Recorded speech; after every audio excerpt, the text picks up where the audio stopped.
Então, pessoal, estamos de volta para finalizar nosso assunto ligado a riscos no CEP. Vamos falar um pouco da estática, eletricidade estática. Então, as definições. É um fenômeno de que consiste no acúmulo de energia. Fenômeno. Você vê, o ser humano também ele acumula energia estática. No dia a dia, andando, fala no celular, ele se movimenta de um lado para o outro, então acaba carregando eletricamente. E nisso que carrega eletricamente, ele pode ser uma fonte de calor. Então, dependendo de onde esse profissional trabalha, o cenário que ele entre, vamos dar um exemplo aqui, um cenário de área classificada, um lugar que está tendo vazamentos de produtos inflamáveis e acaba criando uma atmosfera explosiva, só está faltando uma fonte de energia, uma fonte de calor. Vou dar um exemplo prático. Dois exemplos bem interessantes que eu tive experiência prática. Há uns 30 anos atrás, eu trabalhava numa empresa de construção naval. Então lá, fazia reparos navais. Nos reparos navais, eu lembro que teve um navio lá transportando, de transporte de gás, acho que era gás natural, se não me falha a memória. E nisso,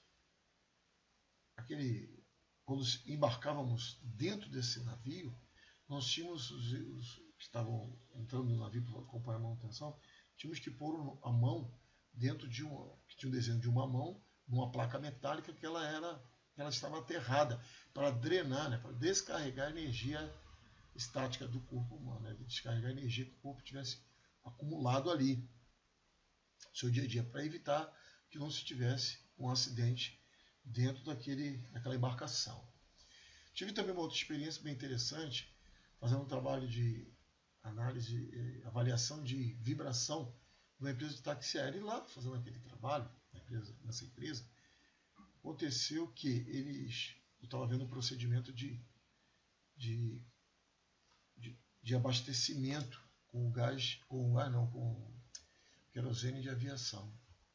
Eu estou vendo lá a carcaça da aeronave toda aterrada e questionei, mas você está carregando essa velocidade que a substância, o querosene de aviação vai, o atrito, ele não pode acumular energia, não? Ele, não, acumula sim, mas aqui na hora, quando a gente estava aqui, ele me mostrou o aterramento. Então, quer dizer, o ato ou efeito de estar abastecendo, aquele momento ali que o produto, o querosene, estava sendo colocado no tanque, até com pressão, uma certa pressão, ele era drenado energia, podia carregar, era carregável eletricamente, mas ali já era drenado. Isso tudo por quê? Por causa dessa condição de carregar eletricamente, que é semelhante à questão estática. Então, na questão estática, o ser humano ele carrega eletricamente, ele passa a ser uma fonte de calor. Então, dependendo do cenário onde vai trabalhar, precisa se estabelecer um procedimento de segurança para isso, para drenar essa energia, principalmente se for adentrar uma área classificada. Os processos ou equipamentos suscetíveis de gerar ou acumular eletricidade estática devem dispor de proteção específica e dispositivo de descarga elétrica. Então foi isso que eu estou dando os exemplos para vocês ficarem mais fácil esse conhecimento. Proteção específica e dispositivo de descarga. Agora, campo eletromagnético. No estudo sobre campo eletromagnético, eu falei com vocês sobre a indução eletromagnética, eletrostática, né, e as tensões estáticas. Por um outro lado, existe também a NR15, que ela fala sobre radiação não ionizante. E o eletromagnetismo está dentro desse conceito, da radiação não ionizante. Contudo, muito embora exista muita especulação, não existem estudos conclusivos sobre os efeitos nocivos dos campos eletromagnéticos ao ser humano. Lembra que eu comentei que eu fui fazer uma inspeção do sistema de incêndio na subestação quando aproximava das colunas de hidrante? Eu dava choque, porque eu estava carregado eletricamente, eu não sentia nada, mas fica aquela coisa no ar. Caramba, o fato de eu não sentir nada carregado eletricamente, mas nesse momento aí, perceber energia saindo do corpo em função dela ir para a coluna do hidrante que estava aterrado, e mesmo assim estava pintado, que oferece resistência elétrica, ou será que não faz nada? Fica aquelas suspeitas, né, de especular que pode se gerar alguma coisa, mas nem a OMS, que é a Organização Mundial de Saúde, não se manifestou sobre esse assunto. Então, para todos os efeitos, isso não tem nada conclusivo a esse respeito. Comunicação, identificação e sinalização. Comunicação e identificação é indispensável.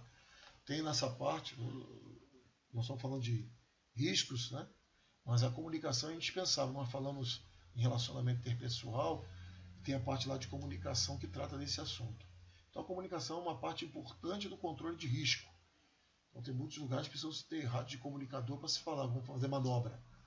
Então tem que, na sala de operação, tem que estar se comunicando bem com o pessoal lá que está no campo fazendo manobra, às vezes em loco.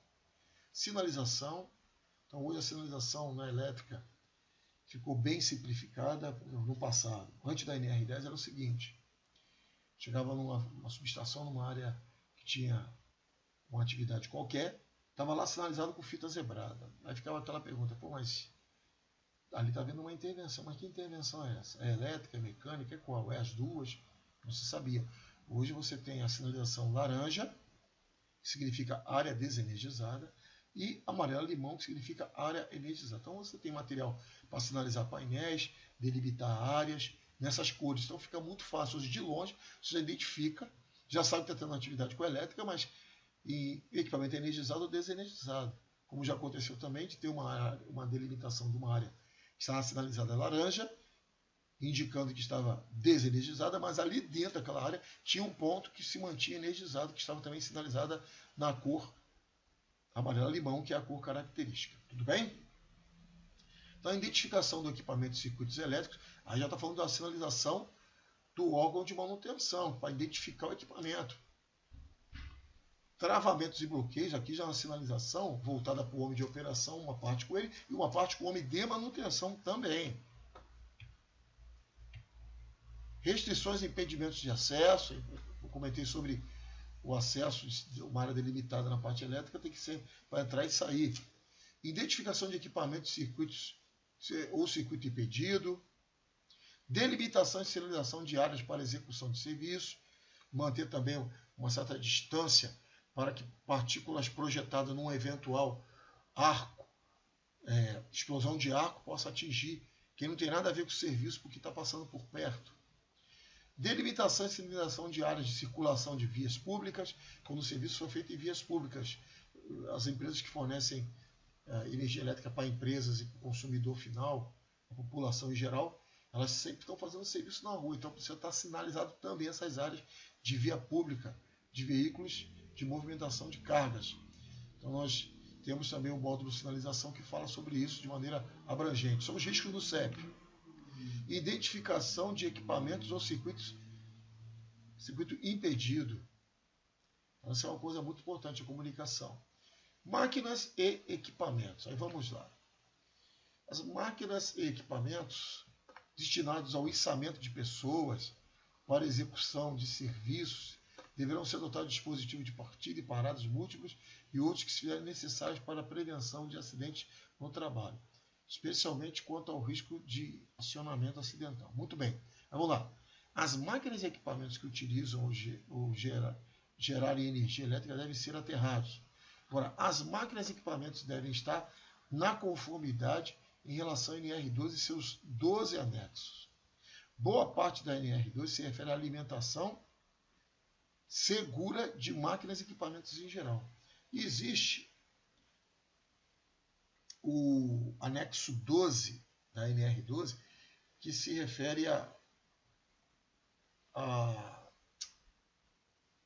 equipamentos que vão içar pessoas que são cesto aéreo, cesto acoplado, cesto suspenso. Já houve muitos acidentes na área elétrica com isso.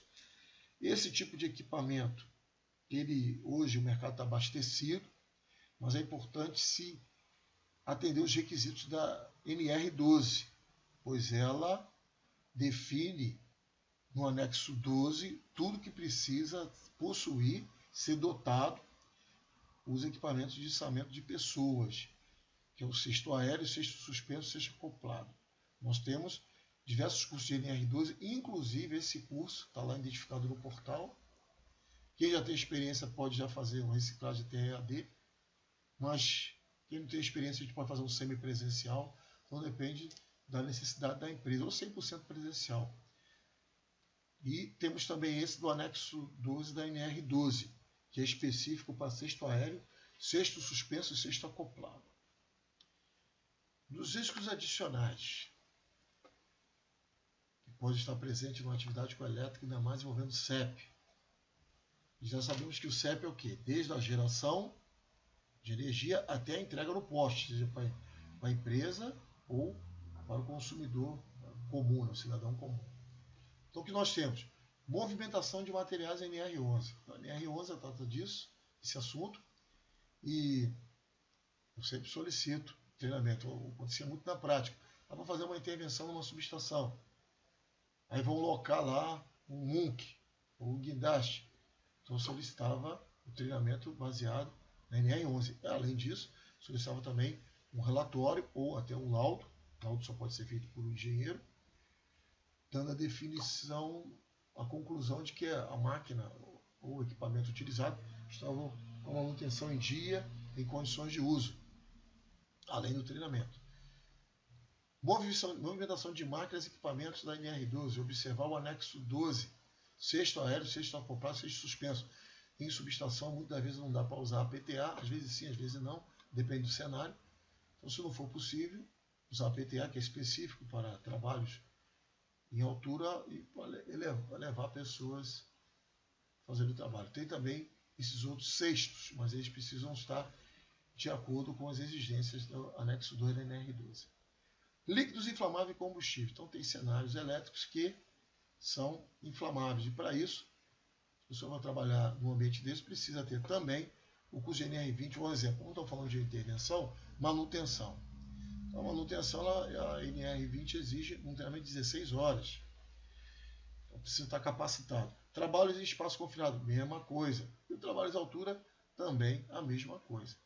Bem, pessoal, então, nos riscos adicionais, são essas outros tipos de recomendações e também exigências como para prevenção aos cenários de riscos adicionais.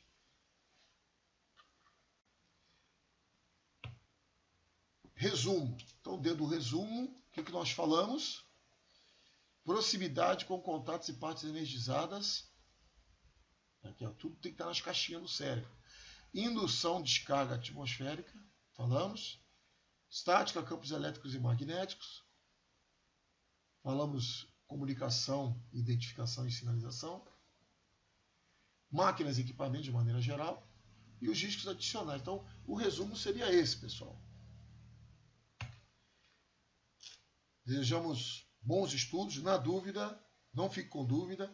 Nos envie através do nosso canal de comunicação que estaremos respondendo com brevidade. Obrigado. Até a próxima.